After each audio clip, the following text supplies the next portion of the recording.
NBC Bay Area News starts now. Good evening on this Friday night. I'm Jessica Aguirre. And I'm Raj Mathai. Tonight, a San Jose man is behind bars for plotting to blow up a Bay Area bank. He claimed he would, quote, dance with joy when the bomb exploded. It was a terror plot he planned with a member of the Taliban. Or so he thought. We have team coverage tonight. Investigative reporter Tony Kovaleski has exclusive details about the suspect, but we start with NBC Bay Area's Arturo Santiago with the details of this foiled plot. Arturo. Well, Raj, the man Matthew Yaneza thought was with the Taliban and would help him build a car bomb actually turned out to be an undercover FBI agent. But Yaneza was so convinced that he even developed a plan with the agent to travel to Afghanistan to train Taliban fighters. But first, he wanted to blow up a bank. No one answered the door at the Yaneza family home in San Jose today, but neighbors say they're stunned to hear about the man the FBI says was living here. It's a little shocking, to say the least. But no, I don't have any information about those people. I've never met them before. I don't even know their names. In an affidavit from the FBI, investigators say that during an undercover agent's initial meeting with Yaneza, the suspect proposed car bombing the Federal Reserve Bank in San Francisco. It goes on to say that Yaneza's stated goal was to, quote, trigger a governmental crackdown, which he suspected would trigger a right-wing counter-response against the government, followed by, he hoped, civil war. In the days and weeks that followed, as Yaneza and the undercover agent built the car bomb in a storage unit in Hayward, the plan was changed to target the Bank of America branch on Hegenberger Road in Oakland. According to the affidavit, Yaneza said he would, quote, dance with joy when the bomb exploded. It never did. Early this morning, Yaneza allegedly parked the car bomb at the bank, then tried to detonate it. It never went off, and Yaneza was arrested. Officials say the bomb never posed a risk. Our legal expert expects the prosecution's case will need to be very detailed. All of the key issues in the case were likely recorded. Certainly there were wiretaps involved. Because of that issue of entrapment, you don't want to have the government in effect committing the crime. Another key to prosecuting this case will be the suspect's mental capacity. He's someone that associated himself with the Taliban. Is that a fantasy, or is that something that he truly believes? So those issues are going to be critical. Now, that undercover FBI agent is with the South Bay Joint Terrorism Task Force based in San Jose. Yaneza is charged with the attempted use of a weapon of mass destruction. Live in San Jose, I'm Arturo Santiago, NBC Bay Area News. Now let's turn your attention to new details on Yaneza and his past, which is linked to high-power weapons. Our investigative unit started digging as soon as the story broke. Chief Investigator Tony Kovaleski joins us now with exclusive information on Yaneza's criminal background, his mental history, and why, Tony, he was able to get out of jail after serving only 1 year of a 6-year sentence. I know you talked to a source with intimate knowledge of this man. Jessica, we've learned a great deal about 28-year-old Matthew Yaneza through court records and a variety of sources. Yaneza served in the Marines, but not a full term. Sources tell us he was discharged for medical reasons. He spent some time with family about 3 years ago in Arizona before returning to San Jose. According to his former attorney, the legal trouble started shortly after his father had him placed on a mental health hold at Valley Medical Center. Mr. Yaneza was a troubled individual in a lot of ways. Attorney Cameron Bowman represented Matthew Yaneza following an incident that started at this Northeast San Jose home back in 2011. According to court records, Yaneza's father called authorities after his son was hearing voices and acting strange on this property. His family had a lot of concerns about him in terms of mental health issues. The court had a lot of concerns in terms of mental health issues. Ultimately, they felt, outside experts felt that he was bipolar, possibly schizophrenic. This is an exclusive picture obtained by the NBC Bay Area Investigative Unit. This AK-47 assault rifle and the 3 banana clips, each containing 30 rounds, were found in Matthew Yaneza's motorhome on his dad's property back in 2011. They were purchased legally in Arizona, but are illegal in California. Court records show he was arrested for the weapons, and he pled guilty to 2 felony counts. He was sentenced to 6 years, but only served 1 year in the Santa Clara County Jail. To get a 6-year sentence, but only served a year, why? He received what's called a blended or mandatory supervision sentence. It's fairly new in California. The idea is to give the person a prison sentence, give him some jail up front, and then suspend some of it with intensive supervision. According to Yaneza's former attorney, conditions of the probation included staying out of trouble, taking medications, continued psychological treatment, and no weapons possession. There are also some very stunning details in the FBI's affidavit. We have posted the entire document on our website. Go to NBCBayArea.com and click on the story. Raj? Okay, Tony, thank you. Now to a developing story we've been following in the South Bay, a frightening burglary in one of San Jose's most established neighborhoods. A homeowner who suspected something was wrong called on a neighbor for help, and that Good Samaritan found himself in trouble. They confronted the burglars. It happened in the Santa Teresa neighborhood on North Creek Drive. That's not far from the Santa Teresa golf course. NBC Bay Area's George Kitayama is on the scene with the details. George.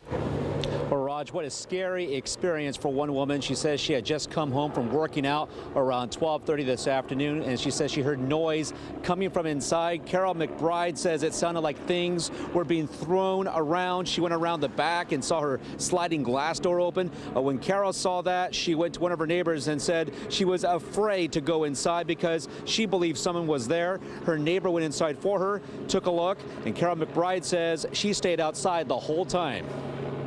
I just was frightened for him and me, and because I could hear a tussle or a fight going on. There absolutely was a fight going on. Her neighbor had come up on three guys. One of them took out a gun and hit him on the side of the head. The three burglars then took off and ran out of the home, and police believe this was a burglary in progress. The neighbor who helped out had a minor injury to his head. He did not go to the hospital, but police looking for these three burglars right now. We're live in San Jose. George Kitayama, NBC Bay Area News. Okay, thank you, George. Well, he managed to escape, but eventually sleep did him in. A parolee who got away from San Jose police on Wednesday night is back in custody today. Officers on a routine patrol found Anthony Sanchez sleeping inside a stolen truck in South San Jose around 11:20 last night, and they took him back to jail. On Wednesday night, Sanchez escaped from officers after being arrested on Hillsdale Avenue. He pulled the Houdini and slipped his handcuffs to the front of his body and then stole the police van. Sanchez is now facing auto theft, burglary, and drug charges. Well, the coroner's office has identified the victim of police call a tragic accident. It happened in San Jose. Investigators say 24-year-old Tamara Toth fell to her death from the 11th story of City Heights. That's a condo complex located at St. James and San Pedro Street. The accident happened overnight. Investigators say Toth did not live at the building. They are not releasing any other information about what led to that fall. A major break in the case that has shaken a local city. Police say they've made an arrest in the death of a 13-year-old girl. Her body was found in a park in Fairfield just last Friday. Tonight, a 32-year-old man is behind bars. NBC Bay Area's Monty Francis joins us in Fairfield this evening with the very latest. Monty. Raj, good evening. Across town, Fairfield police and the FBI spent part of the day at the suspect's house and also at his workplace, which is reportedly a barber shop on Oliver Road. The big unanswered question is, what is the connection, if any, between the suspect and the 13-year-old victim?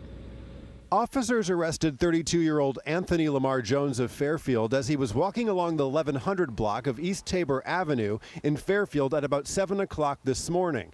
Police say he had been under 24-hour surveillance since early on in the investigation. We have evidence linking Jones to this homicide, and we believe at this time he acted alone, and there are no other suspects named in this case. News of an arrest comes as a huge relief to both the family and friends of 13-year-old Janelle Conway Allen.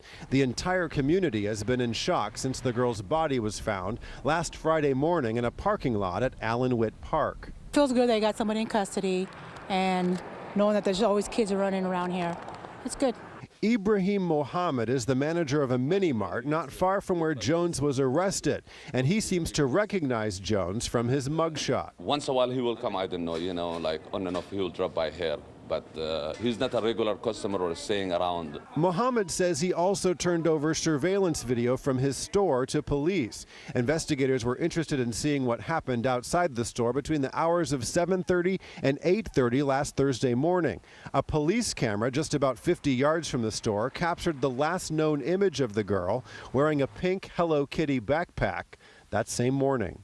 I'm so happy, I'm glad really that the monster inside and supposed to be get his justice really, because this is so sad, you know. This is not a human can do to an angel like that, you know, to dump it on the streets. No. And the girl's foster family released a statement today in reaction to the arrest. Her foster mother, Linda August, says, quote, "We can now begin to say goodbye to sweet Janelle. Janelle, we love you so much. May you find peace forever." Officials still have not said how the 13-year-old died. The DA says the suspect will be arraigned on Wednesday afternoon, and we've just learned that the charges will include 4 felonies. Murder, kidnapping, and rape are among those charges. A vigil for the victim is set to begin at Allenwitt Park in just about 20 minutes. Live in Fairfield tonight, Monty Francis, NBC Bay Area News. What a tragedy for that poor girl. Well, fighting back against apple picking. Ahead at 6, the troubling street robbery trend and the unlikely group now helping to fight it here in the Bay Area. This is the biggest, I've heard it described as the size of a Safeway. Also, expect a near miss with something the size of a football field, the upcoming cosmic event that has local researchers buzzing. And about capsizes on the bay leading to a dramatic rescue. We're going to show it to you. Plus. And good evening, I'm Jeff Ranieri live in San Francisco. Did you ring in 2013 but want a new chance to drum to a new beat? Well, you're in luck. The Chinese New Year is just over a day away. We're going to talk about this major celebration and how you can get in on it. Plus, that weather forecast coming up in just a few minutes. Doing a good job over there.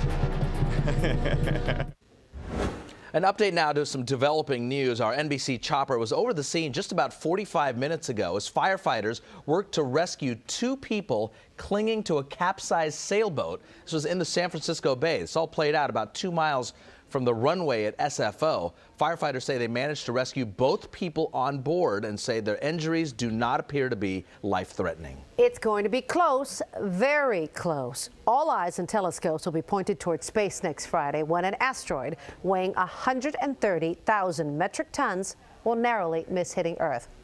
Don't let that spoil your cosmic experience, though. NBC Bay Area's Joe Rosado Jr. shows us why scientists say it's going to be remarkable.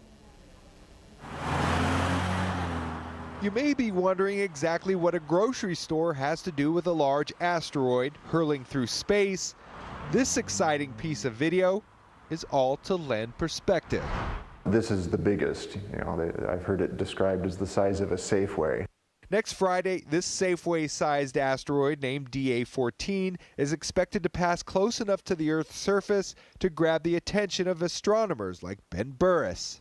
They know with certainty that it's going to come really close. It'll pass within 17,200 miles of Earth's surface, but then we'll just cruise safely on it back into space. NASA says the asteroid is the largest to fly this close to Earth since the agency started keeping track. And while the experts say it won't hit the Earth, 130,000 metric tons of flying mass still makes people a little nervous.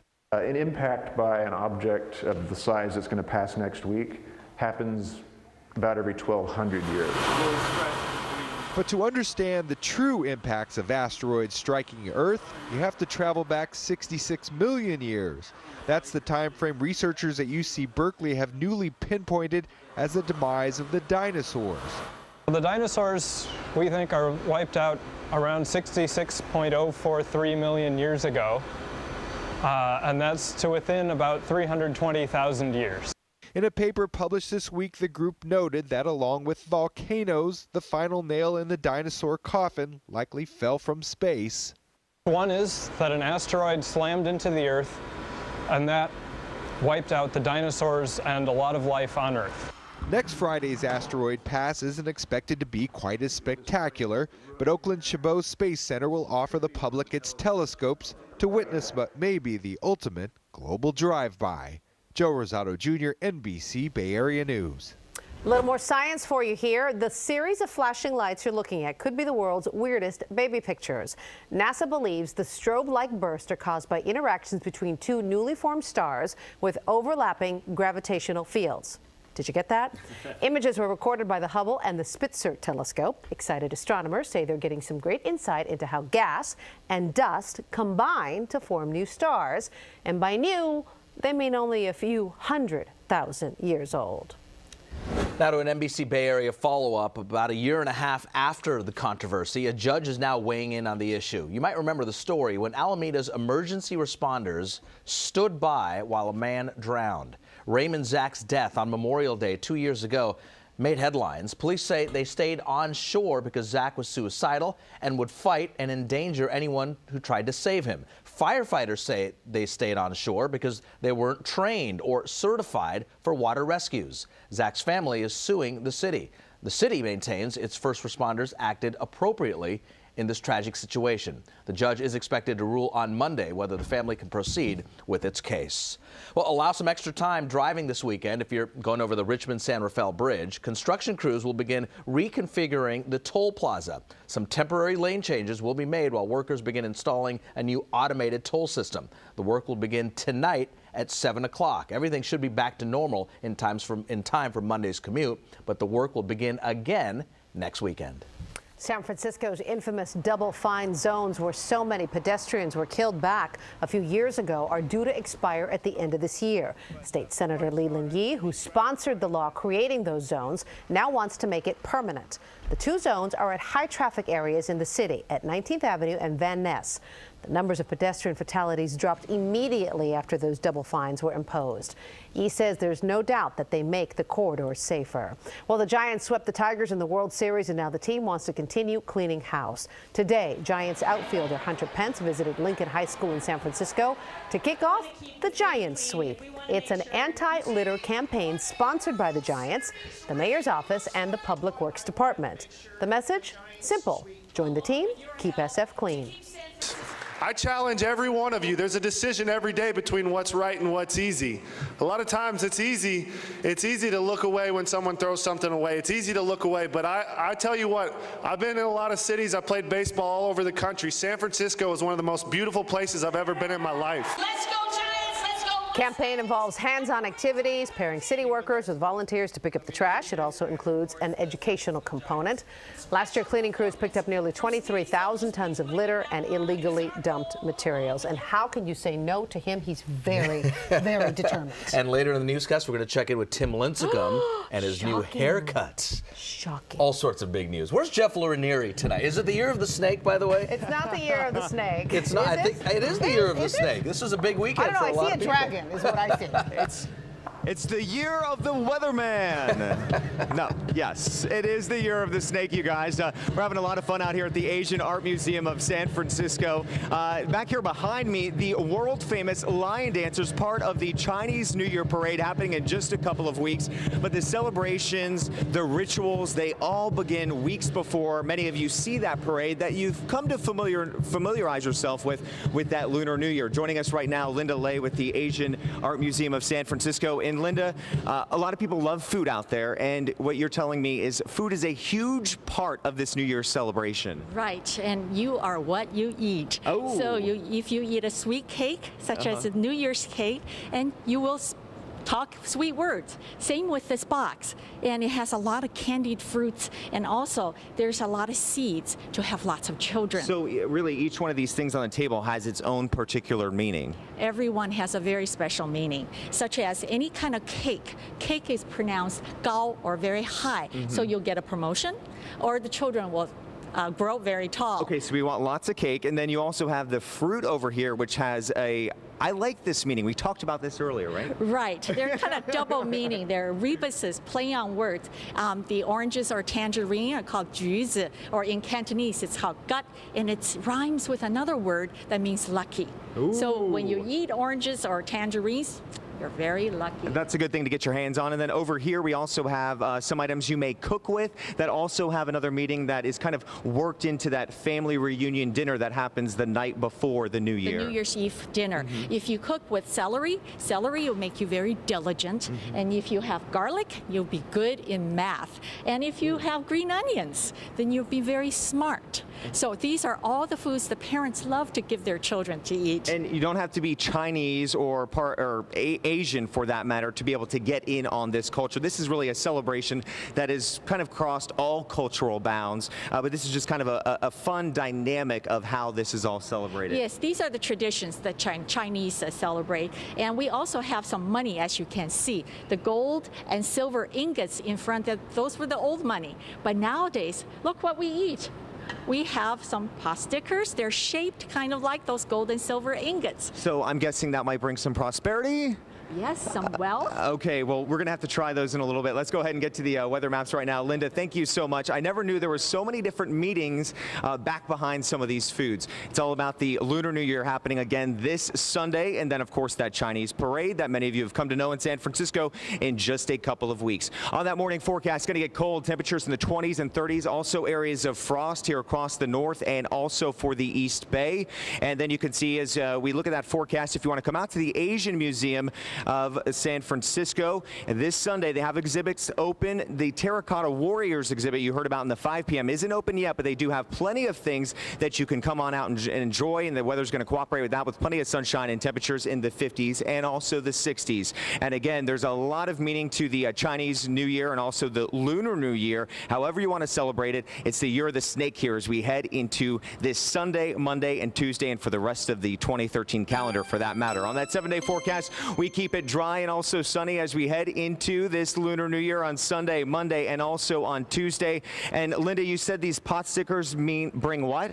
Well, wealth, they're like shaped like yuanbao, which means gold or silver ingots. Okay, I think I'm going to have to try one of these. Rajan, oh, I just dropped it. Rajan, we're going to have to bring you back some of these too. Your wealth? I just dropped my wealth. That's not good. Thank you, Jeff. Bring some back to us in the studio.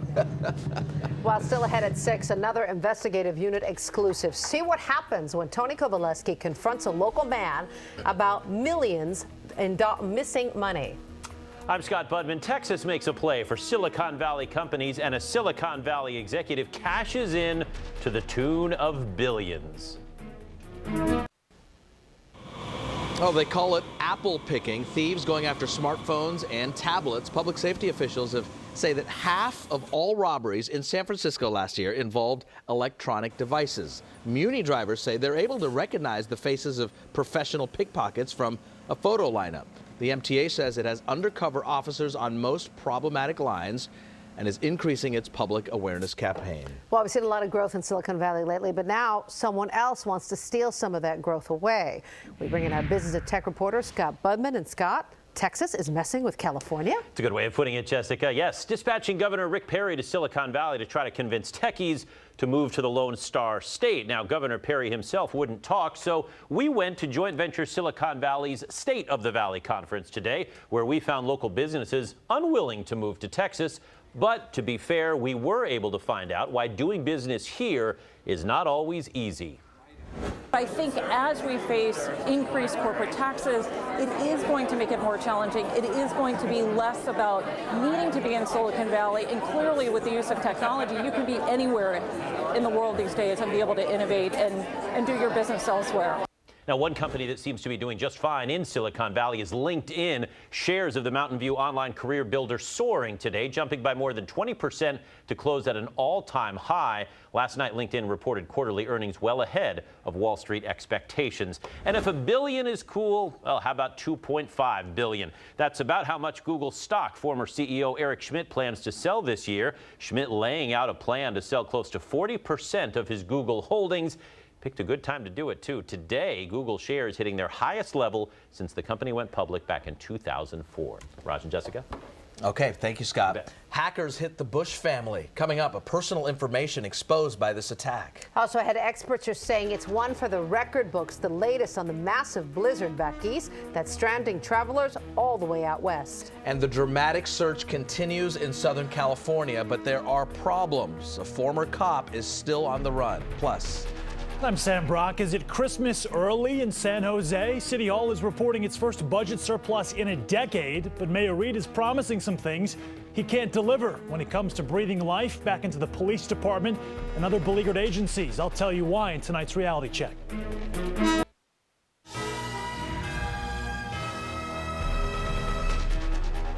It's been a lean last few years for San Jose, a city trying to recover from blistering budget cuts. Perhaps nowhere have those cuts been felt more than in the city's police department, which has seen rising crime and morale plummet. In tonight's reality check, Sam Brock puts Mayor Reed's claims about both issues, the budget and the police department, under the microscope. Sam. Raj and Jess, good evening. And first, the good news. The city is in the black for the first time in a decade.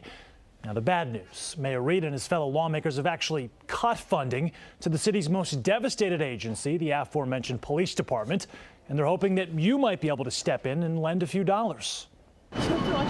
Residents of San Jose know the budget crunches of the last half-decade have left city services battered and bruised. Yet despite the cutbacks, they've taken solace in knowing that a far-reaching tax increase, like, say, a sales tax hike, has been off the table. Here's Mayor Chuck Reed in his 2012 State of the City address. Once we have our costs under control and are efficiently delivering services, we can consider asking the taxpayers for more money to improve services. But fiscal reforms must come first. Here's the problem. The fiscal reforms the city's achieved so far have almost exclusively come from police pay cuts and a marijuana tax, not from Reed's signature pension reform plan, Measure B, because it's held up in court right now. And city services, according to San Jose's own mid-year report, are not where they should be. With some improvement in the city's fiscal condition, the city has started to stabilize service delivery, although at levels that are far below what we believe is satisfactory for the community.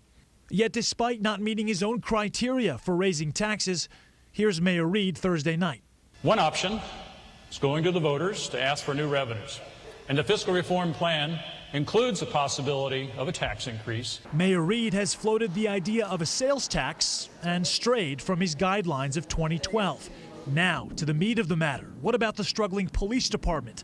In his address this year, Reed said he'll restore an agency that's been crushed by layoffs, defections, and pay cuts. And he asserted the following goal for the next 2 years. To be more precise, with the savings from pension reform, we can expand the police force by 200 more officers. We can do it, and we will. But here's the reality.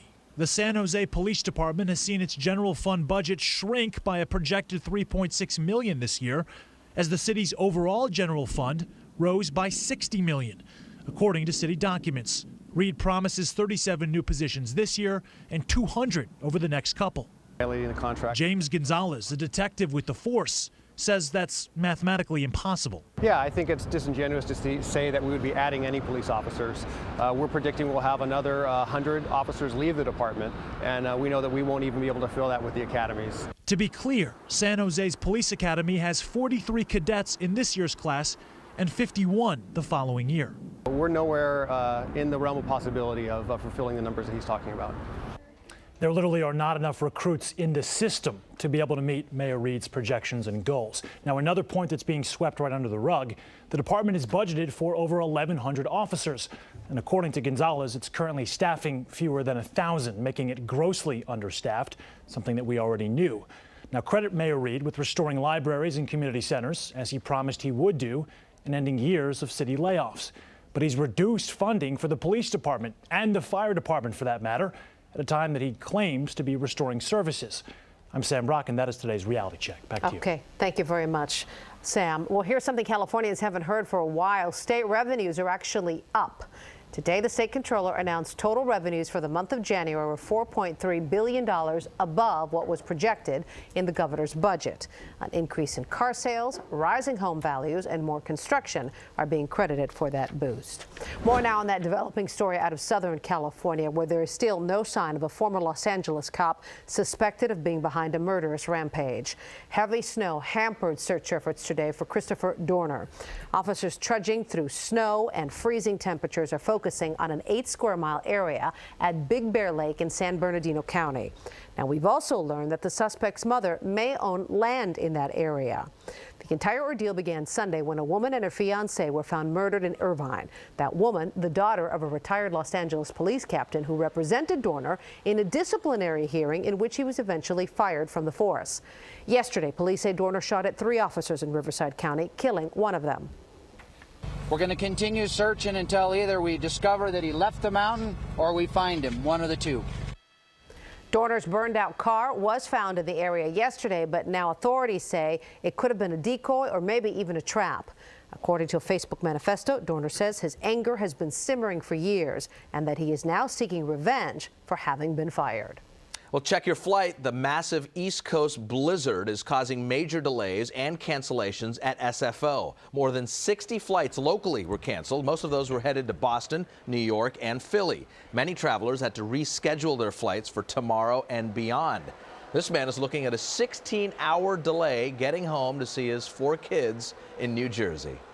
Well, I was flying today to Newark, to New Jersey, and it was going to be a night flight, and I've been delayed to tomorrow. But what I have to change my ticket. Not sure he's going to get out tomorrow either. The blizzard will likely force more flights to be canceled during this upcoming weekend. Oakland and San Jose airports have reported minimal impacts from this storm. So how bad is it? They expect this storm to be among the worst in recorded history. This is a live look at our radar right now over that eastern seaboard. Tonight, much of the Northeast is a no-fly zone. About 5,000 flights have been canceled. People are also being told to stay home and stay off the roads. The governor of Massachusetts has banned all traffic as the storm bears down on New England as we speak. Boston could get as much as 3 feet of snow. In New York City, up to 14 inches of snow is expected. Mayor Michael Bloomberg in New York City has put 250,000 tons of salt on standby for the roads. Well, it turns out the very equipment meant to keep the lights on may have caused that ill-timed blackout at the Super Bowl. The outage now traced to a small defective device. New Orleans energy officials installed the device to protect a cable failure between the company's incoming power line and lines that run into the stadium. Clearly, it didn't work. The power failure cut lights to about half of the stadium for 34 minutes, halting play between the Baltimore Ravens and the San Francisco 49ers. A criminal investigation is underway tonight into how a hacker gained access to the personal photos and emails of the Bush family, including both for presidents. The Smoking Gun reports a hacker gained access to 3 years of personal Bush family emails dating all the way back to 2009. Also got phone numbers, home addresses of many family members, and even security passwords to home alarms. The Secret Service is now investigating that hack attack. A whole new Timmy still ahead. We take you out to a visit with the world champion Giants, where all the buzz is about Tim Lincecum's buzz. And then where did all that money go? Investigative reporter Tony Kovaleski confronts a local man accused of swindling investors and walking away from millions of dollars of debt. And is your job killing you? What researchers are now saying about the link between high-stress jobs and cancer.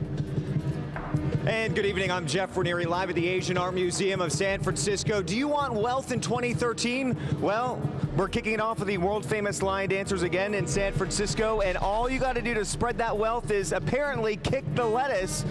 We're spreading it to all my NBC viewers right about now. You're welcome.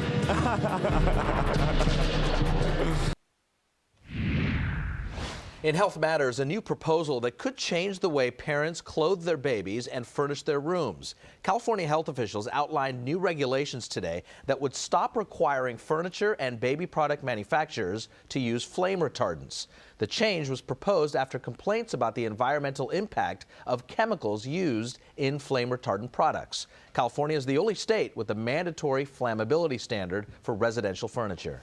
Okay, you can blame a lot of things on your boss, but probably not cancer. A new review of research finds no correlation between work-related stress and the development of various cancers. Now, that contradicts several previous studies. This new review included 12 studies involving 116,000 participants. And although researchers found no definitive link between job stress and cancer, experts say stressed out people are more likely to smoke and eat poorly. Both of those things believed to increase your cancer risk. We are back in a moment with Tony Kovaleski and an investigative unit exclusive. Stay with us. Tonight, we have new developments in a series of NBC Bay Area investigations into a prominent South Bay businessman. He sold cars in San Jose and Los Gatos, and he owes more than $5 million to local investors, the state of California, and the feds. Chief investigative reporter Tony Kovaleski joins us with new information. And Tony, the pressure certainly appears to be growing here. That it does, Jess. For nearly a year, we have followed Ron Battistella's trail of missing money and failing businesses. He still owes Bay Area investors millions of dollars, and tonight we've learned he's under a law enforcement investigation and no longer sits on the Santa Clara County Sheriff's Advisory Board. You're the sheriff. Will you recommend that he's removed from your advisory board? Yes. Sheriff Smith made that decision after learning details of Ron Battistella's business resume. You stole my mother's money.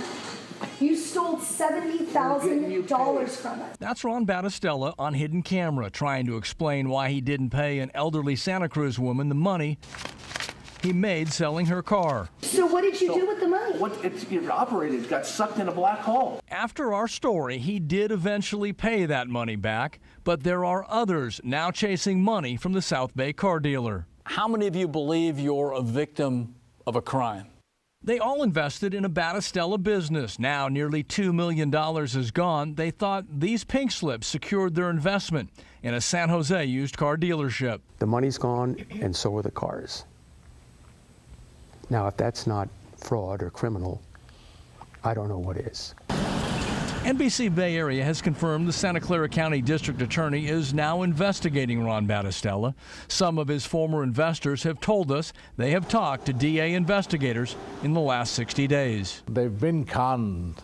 Harry Osborne worked for Battistella, selling cars. Do you think Mr. Battistella is aware of what he's doing to all these people? Absolutely. Absolutely. Where did all the money go? Good question. I have no idea. Investors have since learned the pink slips Battistella used to secure their trust are worthless. Their names are part of his list of creditors in this $10 million bankruptcy filing. Before our report, his name was on this letterhead, a prominent member of the Santa Clara County Sheriff's Advisory Board. So for Ron to do what he's done, to bring the Sheriff's Advisory Board out front like this, it's very disappointing. Steve Hunt serves as vice president of the Sheriff's Advisory Board. He says after our report and pressure from Sheriff Smith, Ron Battistella resigned from the board. If you have somebody that's tainted or has given a bad name or even brings negative publicity to the board, it's not good. And I think Ron said, hey, because of what was going on, because of the story, I would like to step down because I don't want to bring that to the board. Ron Battistella has answered to the leadership of the Sheriff's Advisory Board, but he has not answered questions from his investors. They want to know what's happened to their money and why they spotted him He's in the rotation. in these seats. Mr. Battistella, Tony Kovaleski, NBC Bay Area. Mr. Battistella didn't want to shake hands. After declining our interview request for more than a month, we found him sitting courtside in the second row at the Warriors game in Oakland. You've attended 4 consecutive Warrior games courtside. His friends tell us the tickets are theirs. As for the money that Battistella owes investors, he wouldn't answer any of our questions. Mr. Battistella, what do you say to the people who want to know where their money is? Can you say where the money is, sir? Mr. Battistella has another bankruptcy hearing coming up. We will continue to report on that progress, and we will update you as the district attorney continues its review. Here's what we know right now. His investors are calling for public accountability. They want to know what happened to their $2 million. Jessica? Okay, thank you very much, Tony. Now, if you have a tip for our investigative unit, give us a call at 888-996-TIPS or send us an email to the unit at NBCBayArea.com. Okay, let's bring in our chief meteorologist, Jeff Ranieri, who's taking his show on the road. It is the year of the snake, and it's Chinese New Year this weekend. Jeff, take it away. It is, and you know, I am so overwhelmed. There are so many things that can bring you luck, prosperity, and fortune, but I just don't want to touch something the wrong way out here or eat the wrong thing and get bad luck. But you know, I don't think that's going to happen. Hopefully, as we mentioned, the Chinese Lunar New Year, or the Lunar New Year, however you want to say it, is going to be happening this Sunday. We're just a day and a half out from that starting. It's one of the most celebrated holidays in Chinese culture for over 5,000 years. And joining us right now, Oliver Chin, author Oliver Chin, I should say, and you have written several books on the different folklore behind, like the Year of the Dragon or the Year of the Snake, which we're coming into. Yeah, so we just finished the Year of the Snake, which is out, and it's the 8th book in our series on each of the animals of the Chinese New Year. Yeah, and as our photographer Josh pans down, and you'll be able to see the books, they are children's books, but you were telling me something interesting, that they help to dispel the different myths about the different years? Yeah, everyone has certain preconceptions about how a certain animal is, even if they're born in that year of the animal. So what we've really striven for is to create a brand new, fresh story which brings to life these ancient qualities which we celebrate each New Year, but with a new animal and a new character, such as Susie the Snake. All right, that's great. Thank you so much, author Oliver Chin. And Oliver says it's also great for adults because if you're new to the Chinese culture, you can read it from front to back, any one of these, if you're the year of whatever, let's say, and you can get all of the tips, the fortunes that might come your way by reading that book. All right, let's go ahead and get a look at our weather forecast. Looks like some great luck is in as we head throughout Sunday for the Lunar New Year as that arrives. And you can see we're also looking at, unfortunately, a little bit of bad luck here in the Northeast. This blizzard is forcing major delays, 1 to 3 feet of snow here from New York City to Boston. If you're doing any traveling, even right here in California on a plane, you may face some delays, maybe even some cancellations. Now let's go ahead and get a move on. And as we head throughout tonight, we are going to find some very cold temperatures, areas of frost, and also some slick roadways, temperatures in the upper 20s and low 30s. It's going to be a real cold one out there. And then as we look at our forecast for tomorrow, we do have low to mid 50s, 53 back into, or 55 rather, back into Livermore, and also 58 near San Jose, and temperatures in the mid 50s for San Francisco. So we're out here today at the San Francisco Asian Art Museum, and they do have plenty of stuff happening here over the next several days, where that weather this weekend will be sunny and temperatures in the low to mid 50s. And this, once again, a huge part of the culture here in the Bay Area, and it is the Year of the Snake. Go on Google, check it out, see if you are the Year of the Snake, because if you are, you may be able to slide right into 2013 with a lot of prosperity. Okay, on that 7-day forecast, you can see plenty of sunny and dry weather coming our way into next week. And Raj and Jessica, I dropped some of my fortune earlier, but Linda, who was with me, says I have a way to redeem myself. I can actually grow my prosperity, which will kind of save me, right? That's correct. And how do I do that? Because the lettuce, you eat some lettuce because it's sheng cai, means to grow wealth. Okay. And then there's... I'm trying not to drop it. Okay. Great. And there's some It's a big shrimp. bite. Shrimp in Cantonese is pronounced ha, so it's ha ha ha ha ha. You're Lots of supposed to prosperity. That's so cute. Lots of prosperity. Very Thank you, Linda. Very nice. Thank All you. right. Eat the you, lettuce, Jeff. kick the lettuce. You got to remember all of this. Let's get to sports. Scott Reese joins us from our Comcast Sportsnet newsroom with a very nice, clean haircut. Scott. And why do weather guys always get to eat on camera? Sports guys never do. I don't know. This baseball offseason, guys, seemed awfully short. Of course, winning a World Series will do that. And the Giants will gladly trade extra tea time for another trophy. Tomorrow, the annual Fan Fest at AT&T. Today, Media Day, with a 2-time Cy Young winner grabbing the headlines. And yes, Raj alluded to it. Tim Lincecum holding court with the new clean-cut look. Glasses and a tight lid, somewhere between Buddy Holly and your local librarian. Lincecum stood tall and answered questions. Our Jamie Sire was at the ballpark for the complete wrap. Tim Lincecum's new haircut had the media buzzing on the eve of Giants Fan Fest, but of more interest was how Timmy spent his offseason.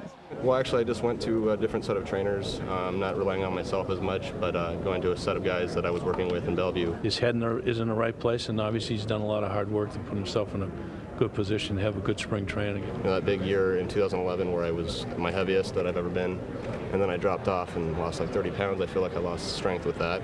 and stamina. So, trying to put that gas back in the tank, I feel like I'm in a better spot now. He also tried his best to squash continued speculation of any bad feelings between him and MVP Buster Posey. There's nothing going on. It's just a matter of who was catching that day and who Bochy would put in there. What he did out of the bullpen in the playoffs with his credentials to do that, and never heard one grumble about it. You're excited to play with people like that. The two-time Cy Young Award winner admits his confidence was shaken last season, but feels more focused than ever heading into 2013. I didn't want to go through last year again, So, changing my work ethic and getting on top of things that I need to do to take care of my job and not embarrass myself out there is pretty much my mindset. As the Giants get ready for FanFest on Saturday, I had a chance to sit down with Lincecum one-on-one, and he told me that he's approaching spring training as if he does not have a spot on this team. He really feels like he needs to earn his way back into the starting rotation. I asked manager Bruce Bochy if that was the case. He said, of course not. Timmy definitely has a spot on the team, but he does appreciate when players think that way. The baseball season is approaching. Golf season is here. Beautiful. Pebble Beach, the Pro-Am. This is Phil Mickelson on the par 3 15th at Spyglass. And Lefty finds the green, leaves himself a lengthy birdie putt, but you know what? He is up to the task. Mickelson finishes at 2 under. He is currently tied for 39th place. Shot of the day coming up from J.J. Henry, chipping on the 11th at Pebble. And that will find the bottom of the cup. It's a birdie. Henry at 1 under. Your leaders, Ted Potter Jr. and Brandt Snedeker at 8 under par. And one more note, big game for the Warriors right now in Memphis. It is a 1-point game. Golden State up on the road early fourth quarter. Of course, Raj and Jess will have full highlights, post-game reaction coming up at 11. We expect to see you with glasses at 11. Yes. And maybe some food. There you go. Thank you, Scott. We're back in a moment. The Xfinity Sports Desk on NBC Bay Area is sponsored by Xfinity.